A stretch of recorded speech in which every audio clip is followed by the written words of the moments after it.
Hi guys, welcome back. So today I'm going to be showing you how to make this pumpkin chocolate chip blondie. Let's begin. To get started on the recipe, you'll want to grab yourself a heat-proof bowl, and into the heat-proof bowl add in your chocolate chips followed by the butter. Then place this in the microwave and melt on 30-second increments until the mixture is melted. Whisk together and to ensure that it's fully melted. For me it was around 1.5 minutes.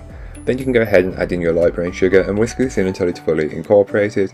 I like to use brown sugar in this recipe as it just adds that caramelly flavour that works really well with pumpkin, so feel free to use granulated sugar if you'd like, but I'm using light brown sugar as it just adds that special flavour.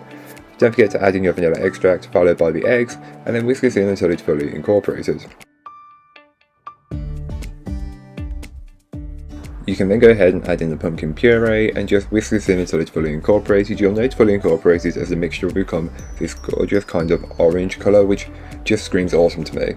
Then add in your dry ingredients, which is just your plain flour and spices, and not forgetting your chocolate chips, and then just fold everything together until it's fully incorporated. It doesn't take very long, and again, once you have a clear batter, just stop mixing it. You do not want to overwork the mixture, you want to work with it as little as possible.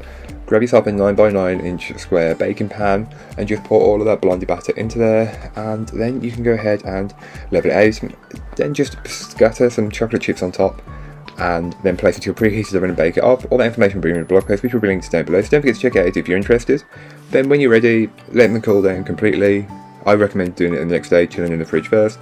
Then you can cut them up into as many or as few pieces as you would like. But that's all for today. I hope you enjoyed. If you don't forget to like, comment and subscribe for more from me, and I'll be back again soon with another recipe, so join me then.